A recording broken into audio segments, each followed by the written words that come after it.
Hello, everyone, and welcome back to another brand new episode of the Collider Games podcast. My name's Dennis Zen, and we're here today. Now we have three people. Yeah, last week it was just me and Dorian, but Dorian, you're back. Yes, sir. Yeah, and we got Josh. I'm back again. Yeah, you were supposed to be. You were supposed to be on last week, right? I was supposed to be here last week, but I was filming my thesis. Mm-hmm. It's never gonna happen again.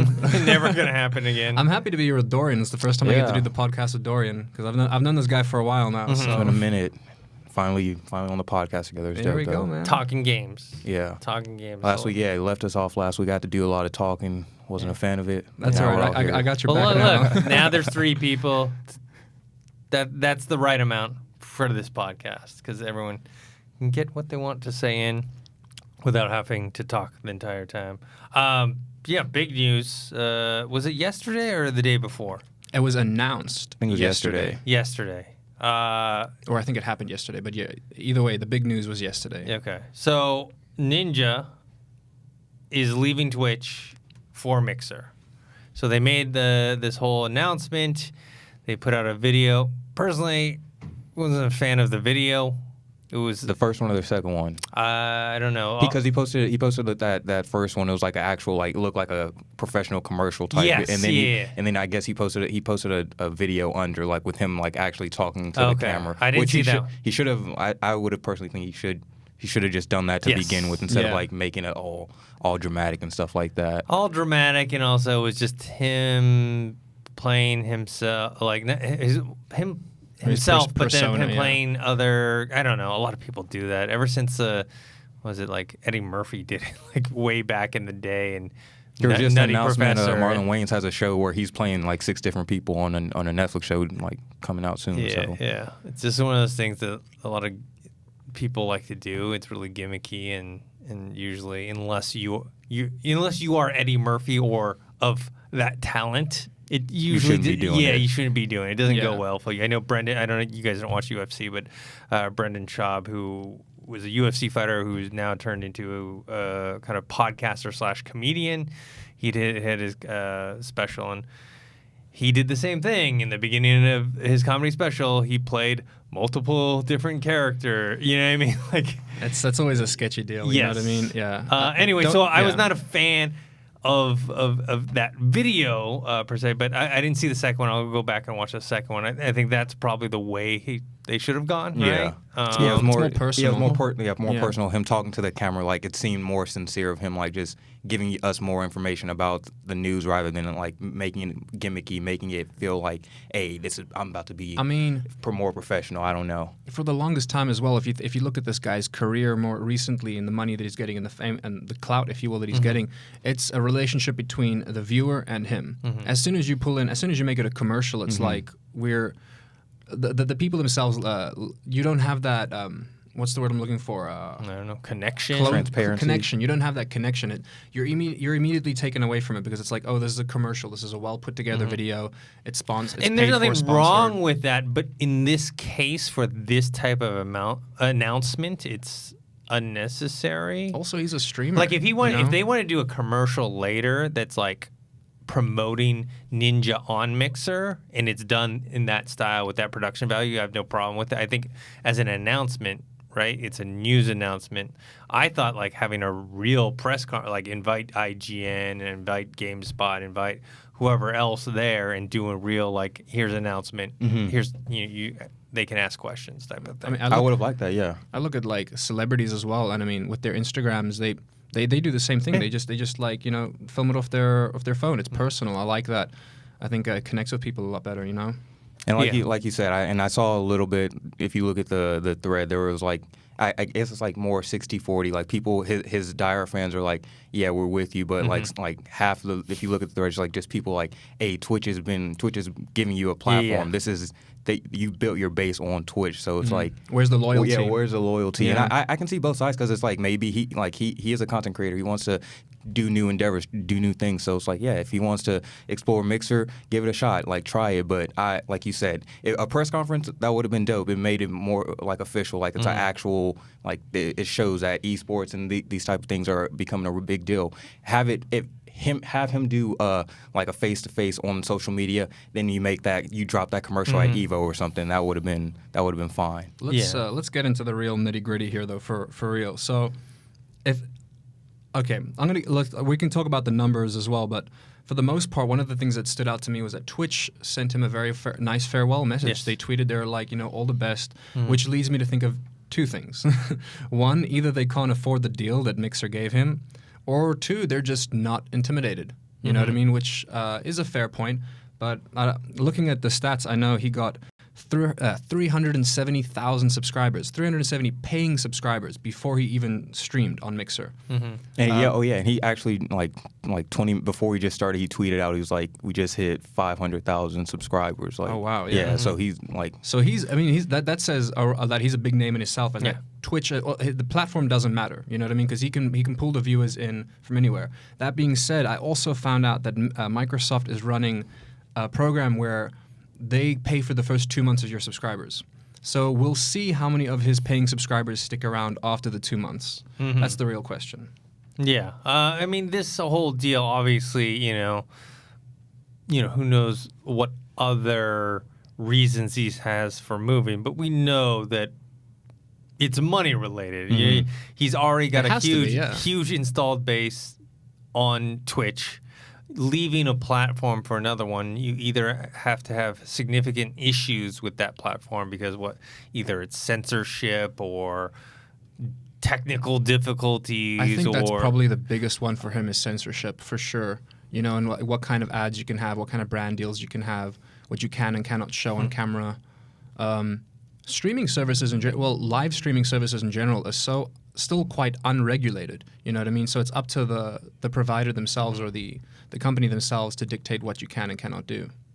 Yeah. The majority of it is money. They probably guaranteed him X amount of money for, he's exclusive to Mixer, but we don't know how long that deal is. True. Yeah. And it can't be 1 year because him moving over to Mixer for 1 year is pointless, right? The whole point is maybe 3 years tops. I'd say nothing longer than that though. Because Twitch is, obviously the number one streaming platform for games, and they have I forgot what the number was when they were putting it together, but let's say X amount of hundreds of millions, 600 something million, 600 million something. I forgot, like viewers or something a month or something like that. Where I think Mixer is like 30 million. You know what I mean? Yeah. Like the discrepancy is huge, right? So like ESPN Sports are moving to Twitch. You know what I mean? Like I guess because it's more of a household name, you're going to have a lot of your third parties, a lot of outside companies are going to go to Twitch before they go to Mixer. But I think until I guess yesterday. Yeah, no, I'm I excited. never heard about this. I didn't know what the hell Mixer was until really? yesterday. Oh, you didn't? Yeah. I had no clue. No. I've known what Mixer is for a while. The point is, it's like trying to think of what other examples. I know it went by a different name for a while, and then it got rebranded in 2017 as Mixer. Yeah. But I mean, it was it's Microsoft's version of Twitch, but it's how do you get? It doesn't matter. I had this thing that I did a long time ago where it was iPod, right? The iPod came out and it became hugely popular. I mean, no one has it anymore because people just use their phones. But at the time, that was the thing to have, right? Oh, yeah. And as much as people laugh at the Microsoft Zune when it came out, it was actually a decent piece of tech. Yeah. The problem was... Good price as well. It came out later than the iPod, several years later, and the iPod already established dominance. And this is the biggest point is let's say it was just as good as the iPod. That's not good enough. You have to be not a little bit better. You have to be a lot better for people to jump over and switch to your platform. And this is the case, too, with Mixer. I don't know. I can't compare specs between Twitch and Mixer, but I'm pretty sure they're fairly similar, right? How are you going to get people to jump over if something's already established? It's like, let's say you make a YouTube competitor. Mm-hmm. How are you going to get people to use your YouTube competitor? You need exclusives. Got to get those top influencers. Yeah. I'm excited about this because I've been Mixer's been on my radar for a minute. I haven't really used it as much, but I do have an account, and I'm Team Xbox all the way now. I don't even touch my PS4, so I think I know. I don't even. I haven't touched that thing in about a year since I got the Xbox. So I'm excited about this because, yeah, like we said, you didn't even know about Mixer. So I think this just opens up the opportunity for, let's say, up and coming streamers that maybe have been trying on Twitch, but because it's so diluted, it's so filled, they're like, I can't get a break. But now we have Ninja over here bringing in more eyes to the Mixer viewers. So if I'm a Mixer creator, I'm like, oh, this is dope. Now we have there's more potential chance for me to get exposed rather than being on Twitch. It's definitely a good competitor as well. If you look at the other streaming services offered by YouTube and Facebook, they have I think Facebook has a great streaming service, but the point is people go to Facebook to use Facebook. Yeah. Same with YouTube. People go to YouTube to watch YouTube videos, and it's just one of those things where now having your a streaming service that just is that as a proper competitor, I'm really excited to see where that's going to go. No, now, I'm on Mixer.com. Ninja's streaming live. There we go. Live from Lollapalooza, 72,927 concurrent viewers. I don't know what his normal. That's how much he was clocking in yesterday as well. So I'd say that's about average. Well, that's average for him on Mixer right now. I know it depends on the event and what he's doing for when he was streaming on Twitch. But yeah, he's playing Fortnite Season 10, which I guess is the next topic that we should talk about. So Season 10 has started. They released the trailer, the story trailer, the overview trailer. I'm not a big Fortnite guy. I know Dorian is not either. We're both Team Apex.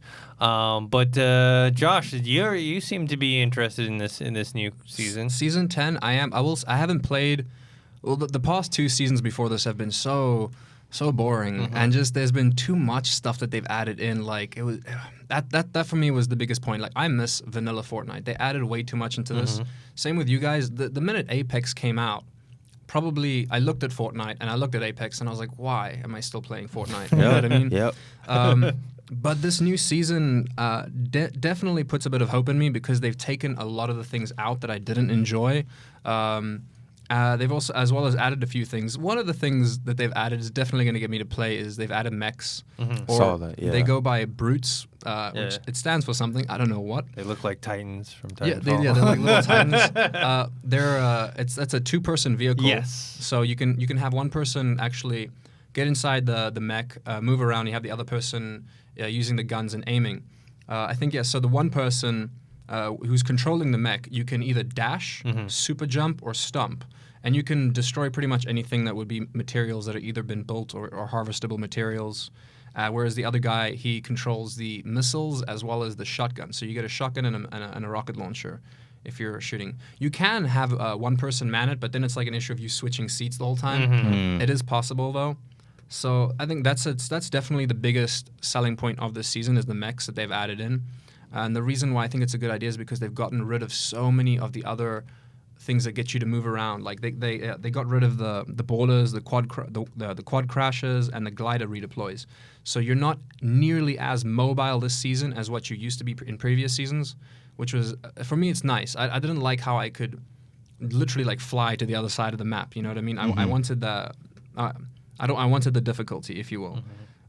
So that being said, one more other thing. The mechs can do this is quite a cool thing. You can have an overshield. So in your materials, if you've gathered 200 of any kind of material, wood, metal, whatever it is, you can use 200 of those materials to put on a 5-second shield around your mech, which is cool. And I like the fact that you can just go and get more materials to keep doing it, and it's not too OP, which is quite nice. While we're on the topic, I'm going to go through the list of things that were removed. I already told you the Baller, the Quad Crasher, and the Glider redeploy has been taken out. The Flint Knock pistol was taken out, which is cool because I didn't really like that thing. The Shadow Bomb was taken out. Those are fun. The Semi-Auto Sniper, which I've been loving since the guns have been in there. I've really enjoyed the Semi-Auto Sniper. That's getting taken out. The Tactical Assault Rifle is getting taken out, which I don't think there was much of a purpose for. The Mounted Turret is getting taken out, as well as the Airstrike. A lot of these things are OP, so I'm glad that they're nerfing the game quite a lot and making it a bit more challenging. Dusty Depot is back. I don't know if you're. I don't know. No, I don't know. I would say so. So I don't know what the fuck that Dusty Depot was the center point of the map, and then obviously that crash happened. Yeah. And then it was Dusty Divot because only half of it was around. So I guess 10 seasons later, they finally fixed it, and now it's back to Dusty Depot. So I'm happy about that. They've added a bunch of things called rift zones. Yeah, So I saw that in the trailer. I haven't played yet today, but I have no idea what they are. Like Okay. I've gone on Google, I've tried to do some research, and I genuinely have no idea It's what they are. supposed to like change your character And I think it as you go brings through. back old places or something. They Yeah. said, yeah, I'm not too sure. So, other than like that's all I've got on the fort. Oh yes, you know what? The reason I might be coming back, besides the fact that it's easier, is it's the first battle pass where I've wanted the items. The previous two, I was like, I don't care about these cosmetics or these emotes or these dances, but there's so many cool cosmetic things this season that I might actually go and put the $10 in and get it. Wait, so if you already have a battle, like you have to get a new one for this season? Well, if you complete, So I bought one. If you complete the battle pass, Uh-huh. you will earn V-Bucks by doing the challenges. Oh, fuck. So never mind. No. Don't. So it's like technically, if you're good at the game, you only ever have to pay for one battle pass ever. You know what I mean? Which I was doing for the longest time, but now I'd have to probably get the $10 in. Which, while we're on that topic, if you guys do use Fortnite, make sure you use their support a creator code at the bottom right of the screen, so that whenever you're buying V-Bucks, it goes to your favorite creator. Well, speaking of more Fortnite, we have our first Fortnite World Cup champion, Bugga. 16-year-old, takes home $3 million. Yeah. I wonder what that is after tax, or is there even tax on it? Yeah, there's there's tax got to on be, it. right? There's Yeah. tax. But it's just crazy. He's from the 16. Sentinels Esports organization. A very well-known organization. And he did it wasn't even close. He smoked everyone. Like almost by double. It was. Yes. It's insane. Like actually, 59 points total. Closest person was Psalm, which with 33 points. that's insane. I actually managed to get to watch a couple of the matches last night. It was insane. I'm not gonna lie. I was.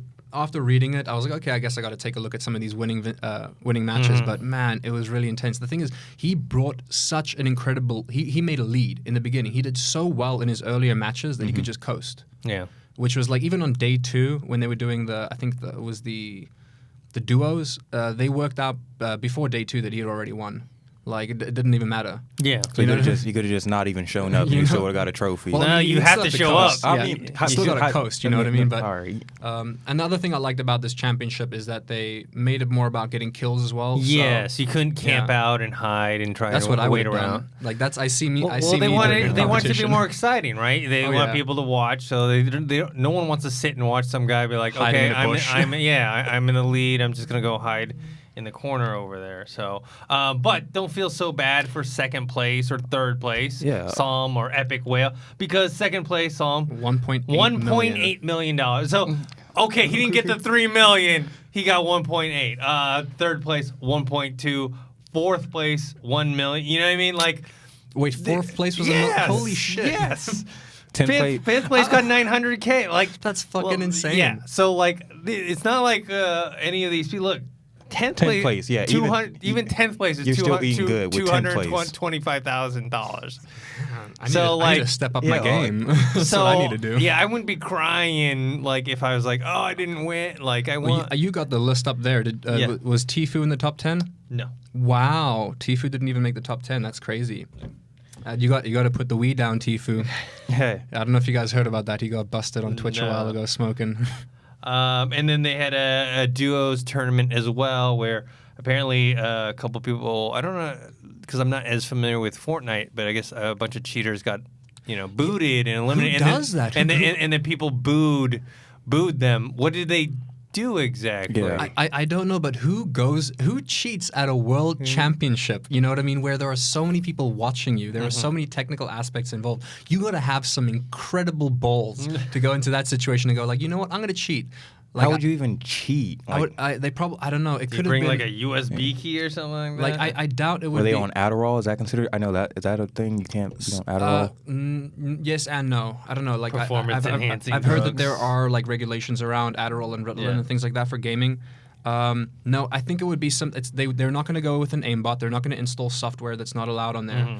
I don't know. Like, this is just me speculating without having read into any of this. I would imagine it's all hardware setup. Or like, for instance, one of the things I used to do. Don't do this at home, kids. But when I used to play Call of Duty Modern Warfare, I used to cheat by setting up my laptop so that my mouse wheel was the trigger, was the shooting, and then I set it up so that one scroll counts as 10 scrolls, and so that just by flicking my finger up, it hacked the game to make my pistol. So your DPS was like super insane. Super high. Yeah. So I don't know if it's something like that because I can see them getting away with that because unless they're like going into their computer, there's no way to check that. You know what I mean? I'm sure they probably already have the rigs up before the time. You don't get to bring your own rig to these competitions. Everyone plays on the same rig, as far as I'm aware. Yeah. Who cheats? Like, why would you even cheat? Especially if you're last place, you're still going to like guarantee a little bit of money. Right? Like, what the hell? I don't know, man. I don't know if that could also be a case of them like not even worrying about the money, but worrying about keeping their sponsors happy. Ooh. You know what I mean? Like, and well, just this making makes sure things even worse. Right? They're going to lose those sponsors easy. Yeah. So. Very interesting. So I don't know if you guys saw the interview where someone asked, going back to the topic of Bugger, what they asked him what he's going to spend his money on. Did you hear? I heard he was going to save most of it and invest in like real estate or something like that. Kind of, yes. That is what he was looking at. But for the most part, he said he's gonna be smart. He's gonna invest all of it. He's gonna save it for his future. But for the first thing he's doing is buying himself a desk. Literally, everyone was like, "What about a computer?" He's like, "No, I'm happy with my computer. I just want a new desk."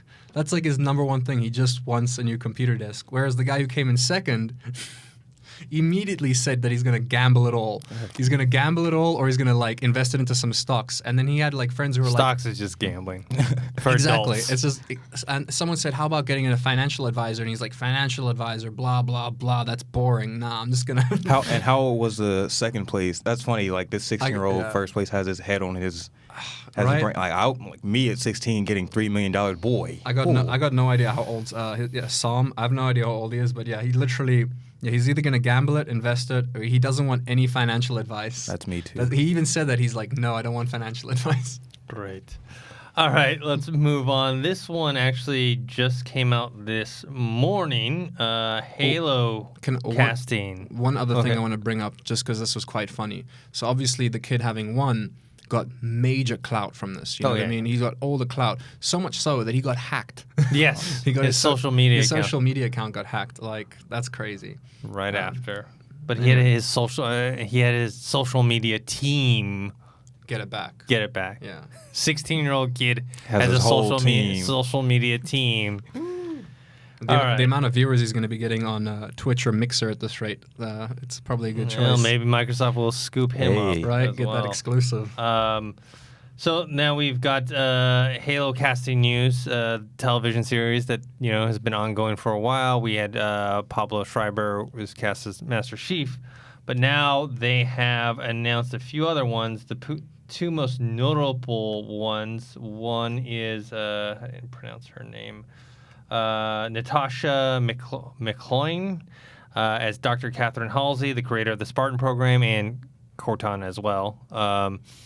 That was the biggest one. You had Bokeem Woodbine taking the role of Soren 66, and he's a character from the short story Pariah from Halo Evolution's Essential Tales of the Halo universe. And so, let's see, we got another character, Admiral Margaret Paransky, played by Shabana Azmi. Bentu. Let's see, they have three Spartan soldiers created for the series, and they've Bentley Kula, Natasha Kolzik, and Kate Kennedy have been cast as well. So this show has been fully kind of rounded out, which means they can probably start production soon. Now that they finally cast everything. What do you guys think of Natasha McCloin? She's most known for Californication. I know her from the movie Ronin. I don't know if you've ever seen that movie with Robert De Niro.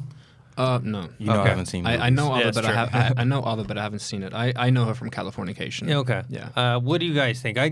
I when I heard she was going to play Cortana, I was like, that's interesting choice because Cortana has such a distinct voice.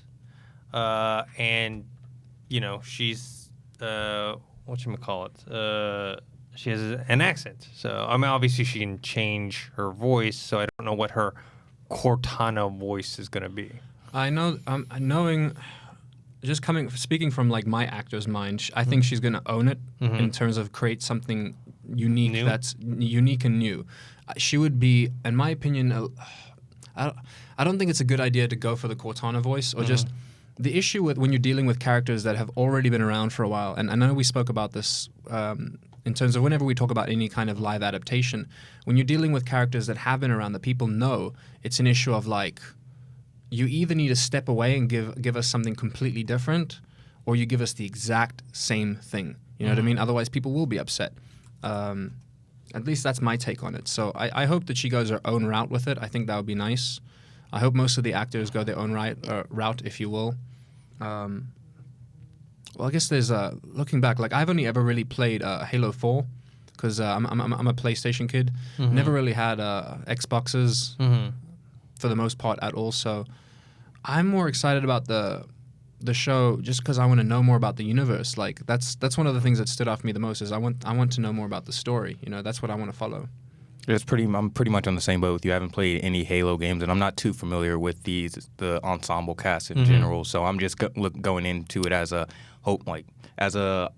cautiously optimistic fan because I'm not too familiar with the source material besides what Dennis and Caboose have provided me with, and I'm gonna inevitably play the games before the new one comes out. That's it's a great limit. co-op game. It's a Yeah, I put so much time into Halo 4 for sure in the multiplayer. But for me, it's one of those things as well where I think they've got a good idea for a live adaptation. Space is something that we've been doing for so many years. And I've seen some amazing like sci-fi shows that are low budget as well. So I think it's going to look good, which is nice. I think they're going to get the atmosphere right, so that's going to be nice.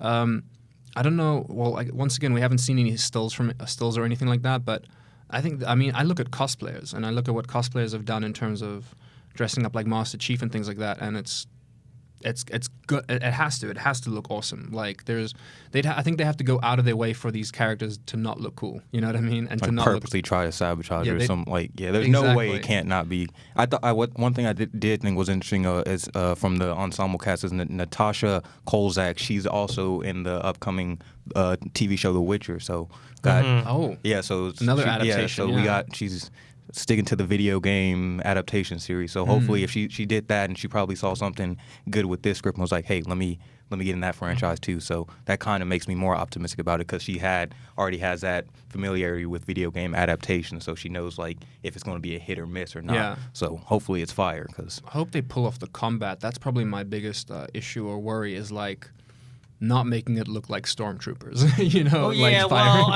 That's I think one of the concerns is I know they're putting a lot of money into the series, but even still, like, the whole reason why the movie never happened was because the budget was too big and they didn't want to pay for it. Yeah. Especially at that time, it was an unknown director, Neil Blomkamp, who obviously is much more known now. My South African friend. Yeah. So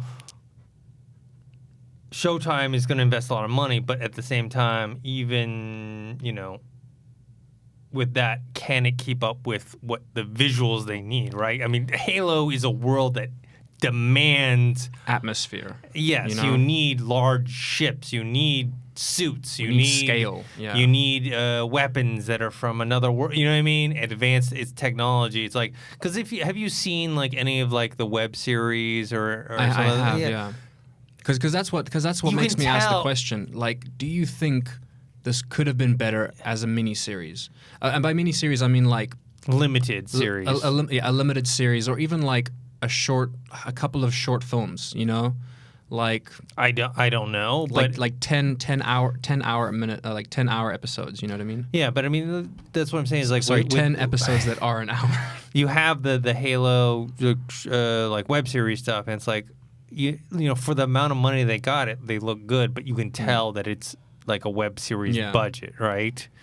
I will. I remember when I went to New Zealand for Alita. I went to Weta Workshop. They had a couple of the props, and they had one of the cars, I guess, whatever kind of car the you Warthog. drive. The yeah, Warthog. they had the Warthog. They had like all that stuff already made and ready to go from the movie or whatever that was in the awesome. work. Yeah. So that Because Blomkamp did a couple short films, like you're talking about, from Halo, but never ended up doing the movie. So they built like all that stuff. Yeah, so they had all that. And they were saying like because I asked them about it, they were like saying, yeah, this is some of the stuff that we had in the works. We don't know if we're gonna reuse it or save it, or like if we're even still working with them for, or if they can even talk about yeah. it. So maybe they couldn't even Exactly, tell yeah. me. So maybe it'd be interesting to see if they even utilize that or have to. I'm just build having stuff from scratch. flashbacks of you in your green screen suit right now. That was dope. I mean, like what a workshop was dope. So if they're working with them again, then I expect fire from the actual visual effects. That movie just, oh my god! It was, like, I know I've said this before, but in terms of any kind of anime adaptation, that is the best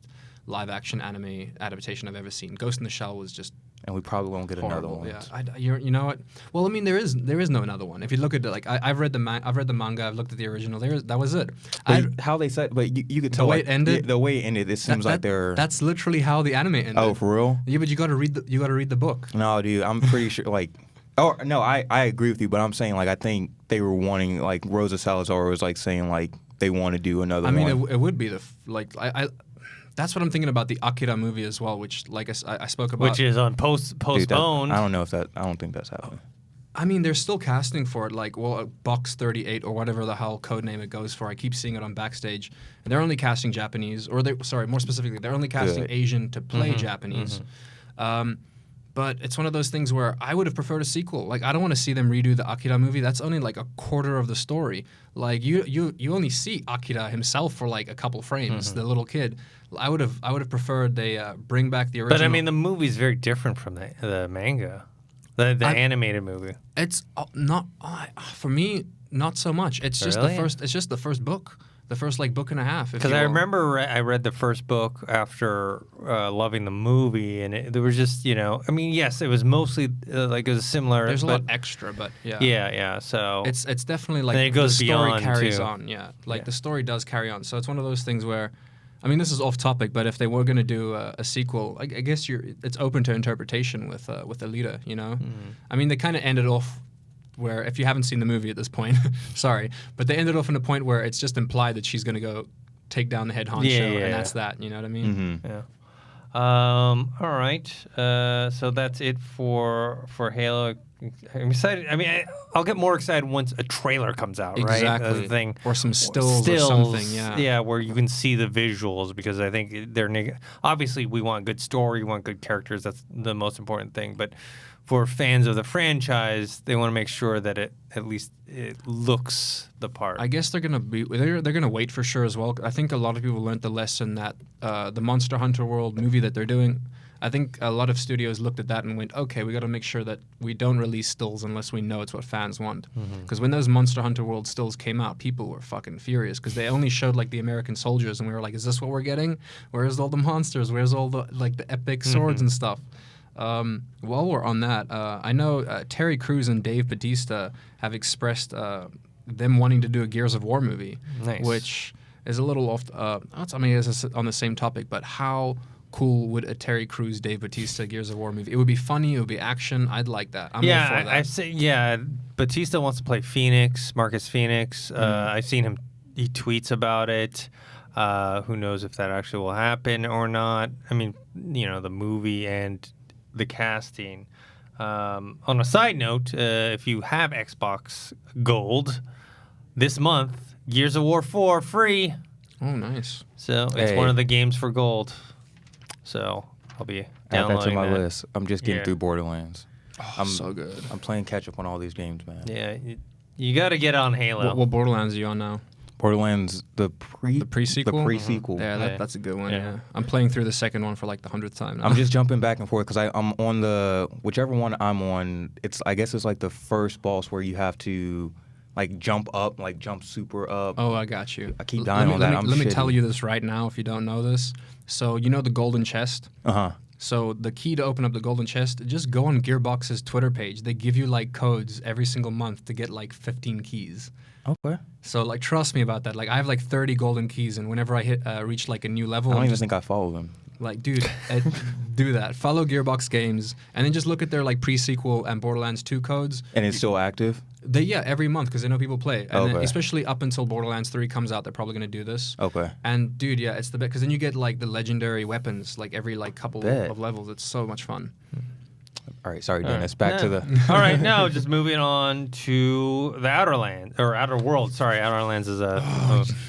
You got to play it. I'm yeah, so so jealous. if you follow us on YouTube, I posted a video today of my kind of review first impressions of the hands-on demo that I got to play. It would happen probably like, I want to say 3-4 weeks ago. It was before Comic-Con, I know. 2.5 weeks? And I couldn't talk about it at all. Yeah.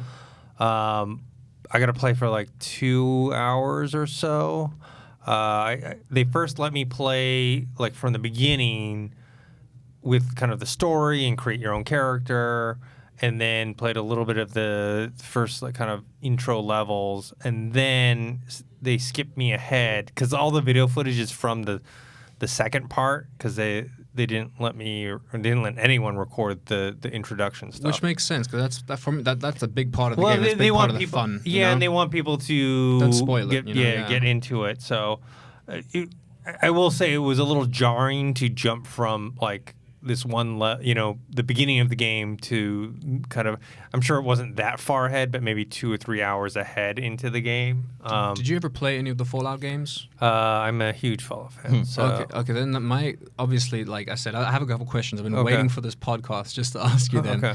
But so obviously, how are they going to work around VATS? Does time just slow down? Yes. So they have a thing called what is it? Time dilation. It's TDD. I talked about it I forgot the exact name for it now. Why am I blanking on the name? But anyways, it's not VATS.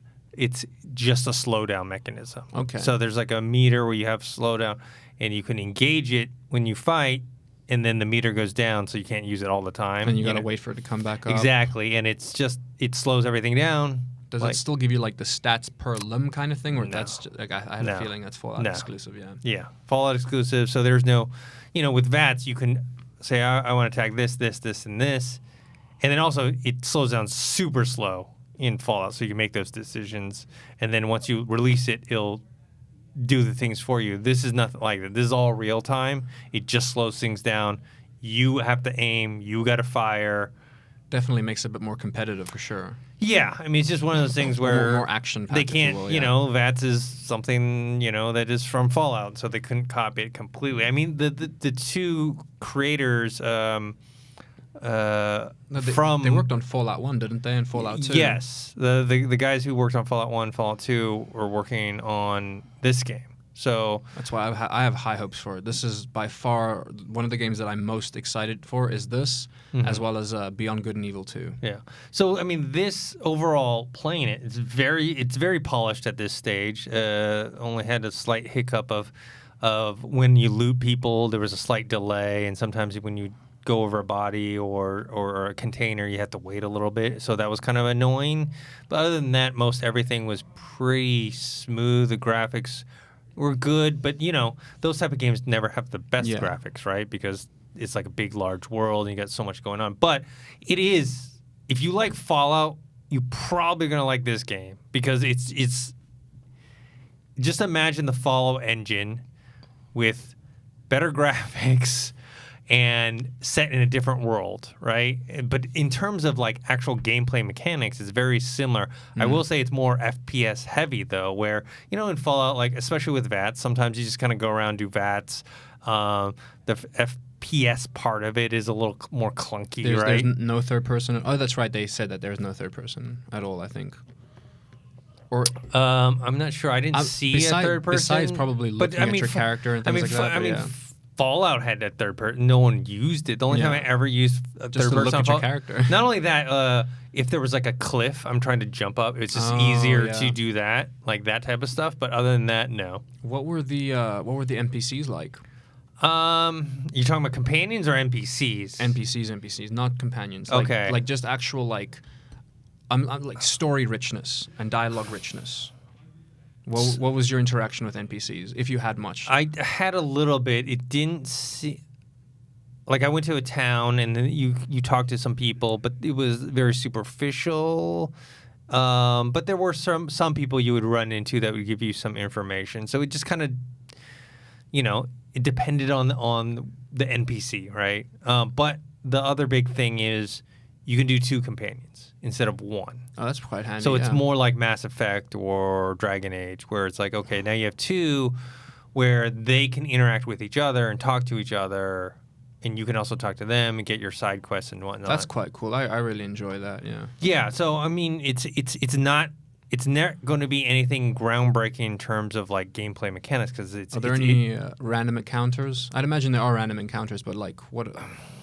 More so, like let me rephrase that. Like, not to draw too many comparisons to Fallout, but one of my favorite things about Fallout is just walking around and then finding a room, and the room tells the story. Just like the things you look at tell the story of what happened there. You know what I mean? As far as I played, there wasn't any, but I'm sure they're in the game. Okay, when I played it, it was very You're in like a controlled area for sure. Yeah, and I definitely like the beginning part of the game more than where I was put at in the second part, just because that part was kind of like wander around different like areas. You said, it's jarring, so you don't know it. It would have been nice to ease into it and know the area, know where you are. Yeah, and so, but there are like other NPCs that are vital to the story. Like I did side missions for one of my companions, and then that led me to meet some other NPCs and whatnot. And they got some of that Fallout humor in there, a little dark, a little. I can't wait to see the mods that people are going to do in this, like 6 months after the release. Yeah. So, but I mean, if you like Fallout and you are cool with the sci-fi, kind of. What, would you say it's space western at all? Yeah. Okay, I would say that space western vibes. I love space western. Yeah. So yeah.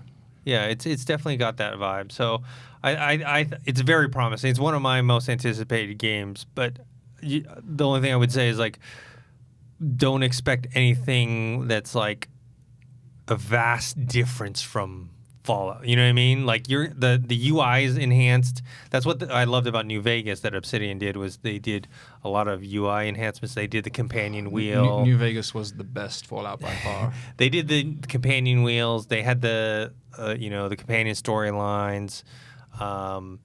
So they were able to kind of take all the stuff they had learned from New Vegas and apply it to this, and now this is their own original IP.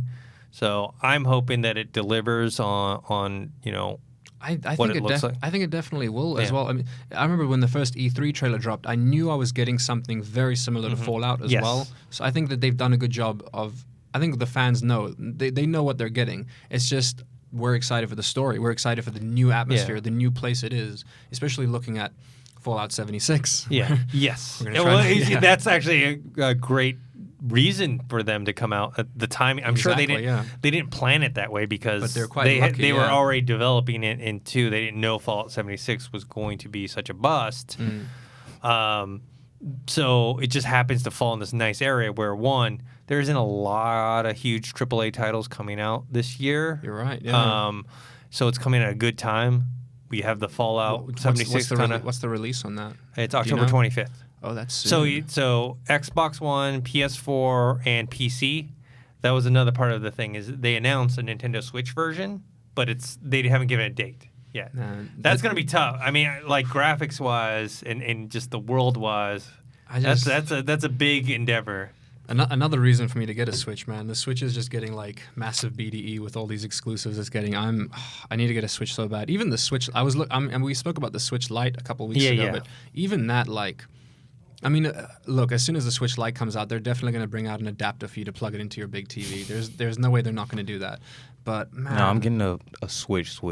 Like, I want the word, man. If I the one that actually switches. I already have the Nintendo Switch Lite or whatever. That's a PSP. I already have a PSP. Right. Like that's the same. Or the 3DS. Yeah, if I'm getting a Nintendo Switch, I'm gonna get the real one. Damn straight. Oh, man. I am actually getting a Nintendo Switch. You got to save up money. Oh, dude, got to stop spending money. I want save one, up. I want one so bad. I'm excited. There's no but like you said, there's no way they're gonna be able to give us the same game as PS4 or Xbox. They're gonna have to do some graphic downgrades for sure. Yeah.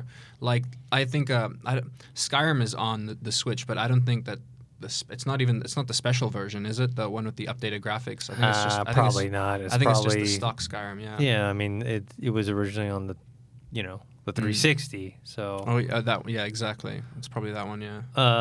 But yeah, I mean it's cool that's coming to Nintendo Switch. That gives players something to do. I know I was gonna throw this in there, but I'll just mention it. EA had come out and said like they didn't really do Nintendo Switch games because they felt like Nintendo Switch players EA also doesn't know why the world hates it. Yeah.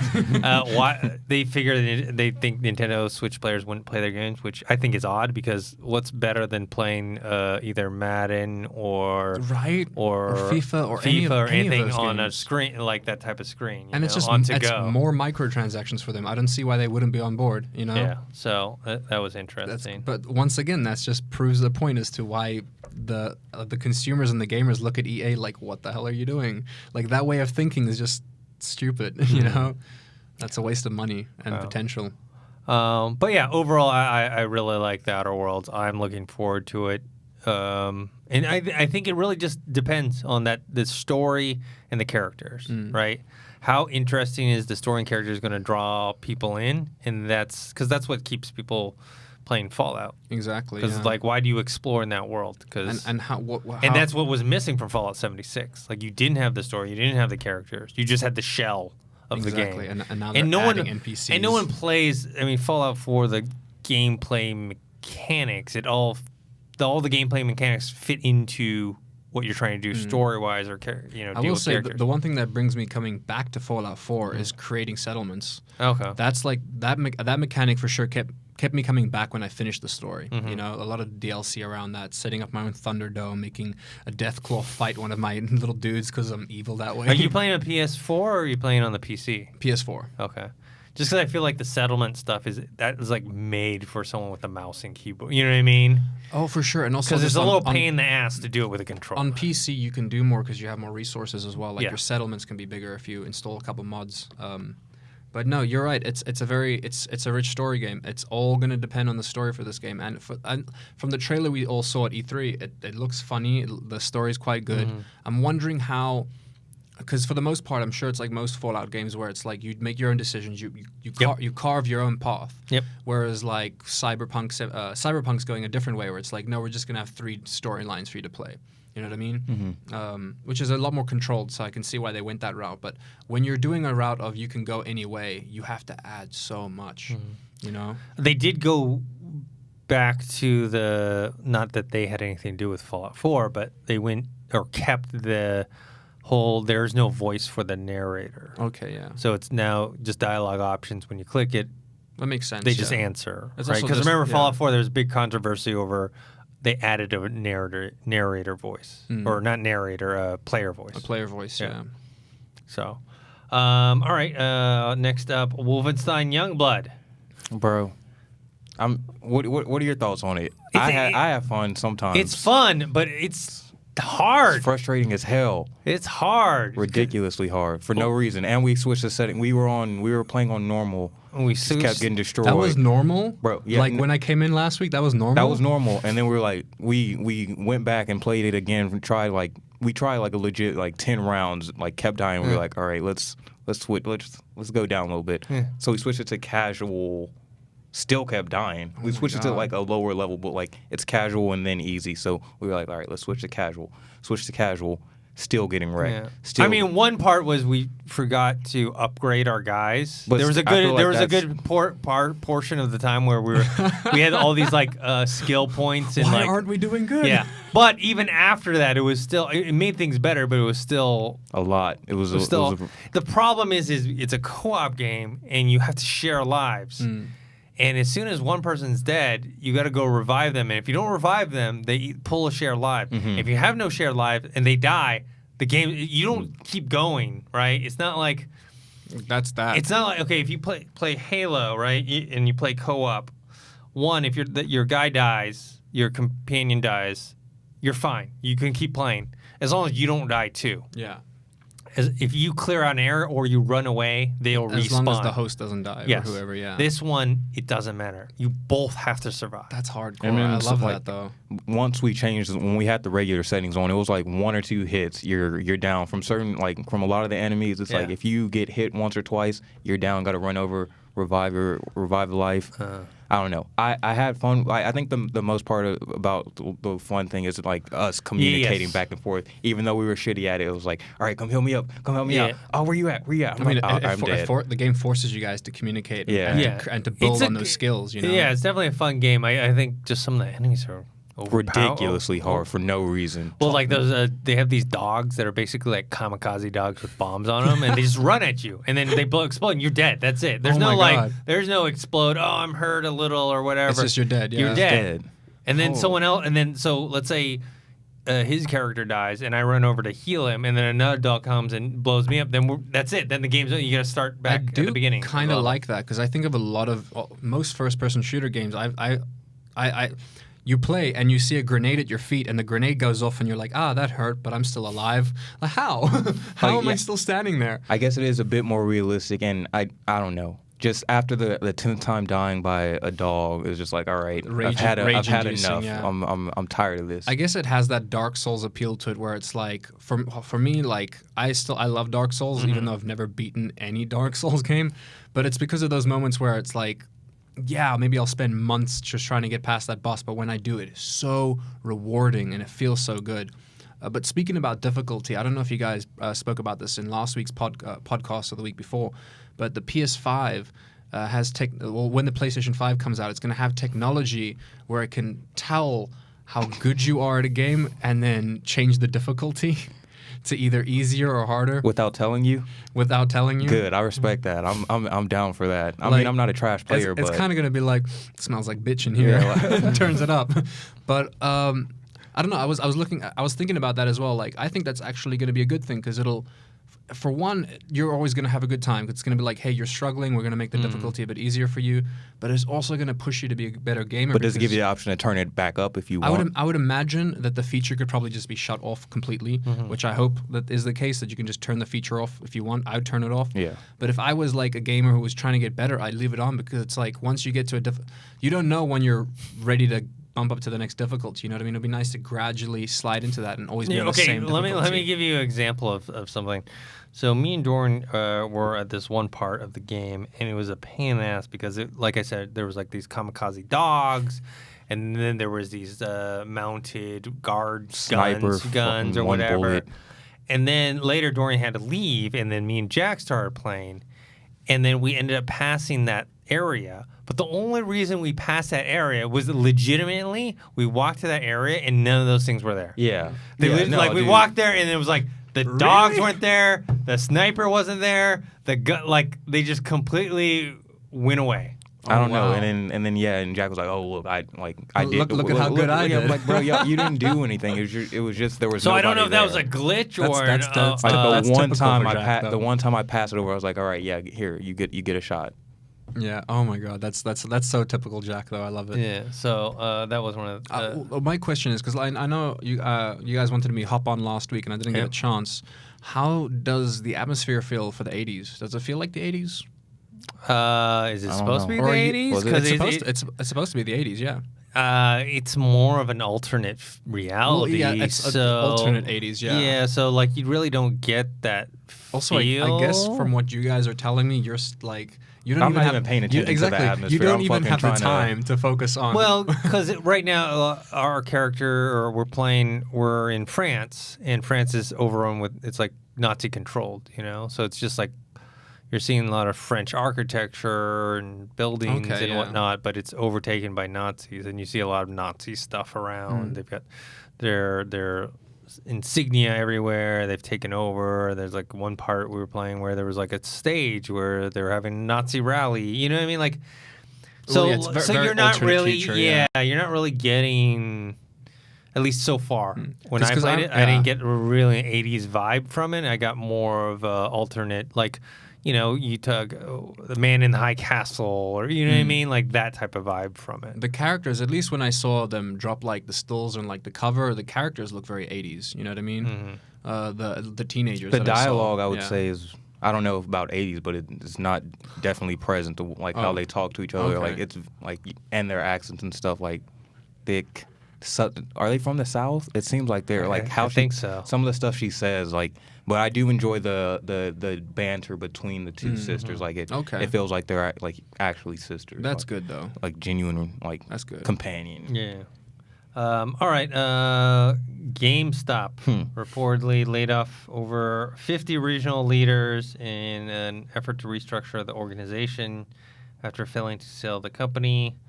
This realignment, I mean, I think it's going to be about time when GameStop. It's been a long time coming. Yeah. Nobody read this and went, "Oh wow, really?" It's not a surprise. I remember reading a while ago, at least some speculations from other people, from other YouTubers and other people in the entertainment industry, is GameStop is probably going to go the route of becoming more of like a place where you can just buy like retro games and stuff like that. At least I see them getting success in that route if they just go to like, we're going to sell old school consoles and old school games and more novelty kind of products. You know what I mean? I mean they have their own brand of like all their own novelty stuff, so they may as well. Yeah, I mean that's the issue in brick and mortar stores in general, right? Why is Borders books gone? Why are there not that many Barnes and Nobles still left? It's all going digital. Why are stuff like Sears and Kmart taking it? Everyone's buying things on Amazon. I honestly can't remember the last time I even went. I can't remember the last time I actually like went to like a GameStop store just for like a specific for a game. No, I was literally in one last night. I'm like, you know where I'll go for is either accessories. Sometimes they have exclusive toys, right? Or used games. I'll buy like used games there. I was there literally last night. I go like maybe once every 2 weeks to take a look through their used game box, see what's there. But other than that, but if they don't have used games, would you go? No. Yeah. Literally, like because you can't buy used. You can't buy used. I mean, you can buy used games on Amazon, but that's weird. I would maybe get like a refurbished controller there or a refurbished headset or anything refurbished from them is good. But other than that, no. Well, because you can buy the game, like right now, you can pre-order. Let's say Cyberpunk 2077 for $50 for $10 off on Amazon or whatever. And also, Amazon gives you a lot of incentives to buy stuff. I mean, online. Also just looking at the current political climate that we live in. I know Trump wants to put tax tariffs on the video game industry in general because he doesn't like China, and the fact that most video games are made there, he's not happy about that. But I was looking at those policies and I was like, so you want to start taxing hard copies of games, which is just going to give people more reason to go digital. It's going to give us more reason to. I mean, I can see his push for that is like we can make the games here in America, but I'm like, no, we can just get them digitally. Like, just give us some more hard drive space, please. I mean, don't want to get too political on the podcast, but I mean, guy the sharpest tool in the toolbox. Yeah. So, it's just he just does stuff at random. For sure. Whether he goes through with that or not, I do see it though because, and I can see why, because it's one of those things where you look at the industry. I mean, video games makes more money than I could be wrong, but more than TV. It makes more money than what TV movies and TVs and music. I think doesn't it clock the entire industry? It's like the biggest industry in terms of money. Possibly. I don't know about net profit, but probably like as far as like revenue. Because remember, you're selling this for revenue for sure. Yeah, I mean, look at GTA 5. You're selling something that's $60, right? You buy an album, it's like $10. You buy, you go watch a movie, it's like $15 or $20 if you don't have like a pass or buy a Blu-ray, it's $20 or something like that. This is $60. And then we also have microtransactions, DLCs, all those things. Yeah. So I can see him looking at that market and going, "Ooh, how is that getting taxed?" But like you said, let's not get political. Yeah. Also, I was going to I was thinking about actually going to GameStop by the end of this week, just because I have like I think 5 or 6 games I was gonna return, but then I was like, I'm not gonna get $5. Yeah, for I'm not it, gonna dude. make the effort to go to my local GameStop for giving these 5 games put it on for like Letgo, dude. $4.50. Good Put it on idea. Letgo. I'm telling you right now, like that's what I would do. You're gonna get Okay. $5 from GameStop, or you can get like $25 I from think it's some like- dude around your corner. It's like 5. It's like 5 different games because like 3 of them are on Xbox Game Pass, so I don't need the physical copy, and then like 2 of them are just from PS4 I never played, so I'm like, might as well take them somewhere. But What are they? Watch Dogs 2 for Xbox, FIFA 19. Oh no, which one's for PlayStation? Oh fuck. Okay. No, wait. The Watch Dogs 2 is for PlayStation. All right, The Watch Dogs 2 is I'm for gonna PlayStation. I'm gonna borrow You want that. it? I'll borrow it from you before you sell it. Okay, I'll borrow it because until I you sell have it. it because I got a code for it on the Xbox, so I don't need Sweet. it. So I was thinking about just giving it or selling it. So definitely you can borrow it. But yeah, Hell I'm thinking yeah. about just yeah. I mean, I can just, Watch yeah, Dogs give them to you. Watch Dogs 3 is looking pretty sweet. So, and I never got to play Watch Dogs 2. So I'm for ready sure, for yeah. it. Well, yeah, Watch Dogs 3, man. Kick some ass with some. I don't grenades. remember if I mentioned that deal last week. It's gone by now, but The Alan Wake deal. Well, that one's going on right now. The Alan Okay. Wake. So if on the Epic Store, if you go on, you can get Alan Wake or For Honor or both for free Yeah. right now.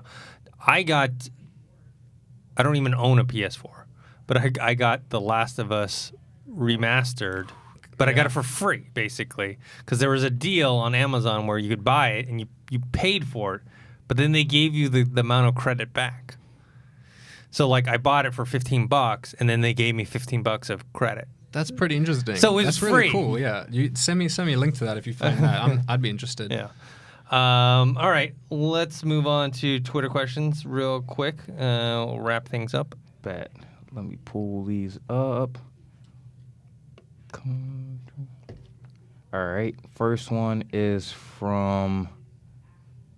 I saw a really good one. All right. First one is from Infinity. First name is Agent. All right. Consider that the PS5 will likely be out by holiday 2020. Do you think it is worth it to buy a new, not used PS4 today? Sure, if you want to, depends on how many games you plan on playing on the PS4. I think if it's just one game, then I don't know if that's worth doing. But if you have multiple games, like let's say you want to play, especially exclusive games, you're talking about like let's say God of War, Spider-Man, Last of Us, I think it's worth it. But if you don't have a console and you have nothing to play on, like I'd imagine that he probably either has a PS3 still or an Xbox. Get it because I mean, look, PS5 is going to have backwards compatibility. Whatever games you're going to be buying for your PS4 right now, you're going to be able to play on your PS5. So it's still an investment in that sense. Like speaking about it earlier, if at this position, I would say rather get a refurbished PS4 than a brand new one. You know, you're only going to use it for about a year or so. Yeah. All right. What's next? Blade JTR asks, with Google Stadia reps announcing that their cloud gaming service will not allow you to own the games after you purchase, do you think this is an issue or not? This has always been my concern about buying digital media versus hard copy disc. Yeah, it is an issue because if Google Stadia if they decide to shutter it down because financially they can't keep it going or they go a different direction, then where are you playing this game? I mean, iTunes had a similar thing where they lost the rights to certain, I forgot, like TV shows or movies or whatever, and then people didn't own them anymore, right? And then in response, iTunes gave them credit. Like, Yeah. you know what I mean? It's like, I guess my what I'm thinking is like it's well, like you said, it's one of those things where if I'm not going to be able to own it afterwards, I don't see a point. But I also know that Google Stadia, they don't own the majority of these gaming companies. No. So it's going to be up to them when they release the game to be like, hey, like a lot of movies will be like, buy the Blu-ray, we'll send you a code to get a digital copy as well. Like I have a million of those that I've never touched. I'm really hoping that they maybe go that way, especially if it's a thing of like, if I only get to stream on Stadia and then I don't get to have it like elsewhere, I don't like that, you know? And, But we don't get to make these decisions. No. I mean, you're presuming because the difference is between Netflix and Google Stadia is Netflix, you are paying a fee for the month almost like a rental fee, and you just watch as much as you can. Where Google Stadia, you're buying it, because we talked about it before, where like their service is not they made it a point to say this isn't like Netflix, and so if you're paying, are they releasing it like a console, if you will? Well, there's no console. I know, but I'm saying like in the case of your once-off payment for the product. I don't know how they're doing that, but let's say you own the game, you're paying $60 for it, and then later it disappears. What kind of recourse do you have to? If there's no console though, like would it be a case of plugging in a controller straight into your TV? Yeah. Okay. Yeah. Or PC or TV or whatever. Yeah. That'd be cool. Yeah. It's just, but it's just more of like, okay, are they going to be around long enough? That's the real question. Yeah. As well, what's going to be the first competitor? Like we already know Bethesda is working on their own compression software for streaming. Yeah, but they're gonna license that out. They'll use it for their own games, and they'll license it to other third parties. And like, hey, you want better streaming, cloud streaming? Here you go. All right, what's next? I guess this one is more for you or you, Dennis. Okay, they ask from Adam Galloway: will Microsoft ever use the rare division to create something similar to their N64 heyday? Platonic has a ukulele, but is Microsoft missing out on money by not making a GoldenEye HD remake or a Banjo 3? Especially since the Bird and Bear are now in Super Smash Bros. The thing with GoldenEye is, I mean, that's a James Bond license, so I don't know if they still have the rights to that. But I thought they bought them so that they could do Perfect Dark, which was their. You mentioned, we talked about the Outer Worlds and how like Obsidian, they didn't own Fallout, so now they made their own Fallout, right? Perfect Dark was made their own GoldenEye, right? They didn't own the James Bond license, so they were like, let's make our own original IP, and that's what Perfect Dark was. They used the same type of game that GoldenEye was, and just set it in it was a sci-fi futuristic thing. And so I thought they were going to use Rare for that purpose, and then they kind of never. It's weird. Like, it's like when you watch other media companies buy other media companies or buy some YouTube channels, and then they just don't do anything with it. I mean, sometimes they buy it to make sure that nothing happens to it, is a case as well. I mean, it would be so good to see a remake of GoldenEye, though. That would be so sick. Yeah. All right. Do we have any more? No, that's about it. All right, guys. That's it for this episode of the Collider Games podcast. Thanks for joining us. Dorian, where can people find you? You guys already know you can find me on Twitter at Dorian Parks and Rec, and you can find me on Instagram at Dorian Parks. Josh? You guys can find me on Instagram at josh.toki, and you guys can find me on Twitch at josh_toki. And you guys can find me on Twitter at ThinkHero, Instagram, Dennis.tzng. Make sure to subscribe to this YouTube channel, youtube.com/ColliderGames, and find us on our podcast feed on Collider Factory Podcasts, wherever you're kind of, iTunes, Stitcher. I don't have any of those. PodcastOne, Spotify. Yeah, I have an app called Podcast Addict. That's where I use Castbox on Android. It works quite well. Yeah. Don't forget to like, share, and subscribe if you're watching this on YouTube. Yeah. So listen all right, Josh. See you guys later.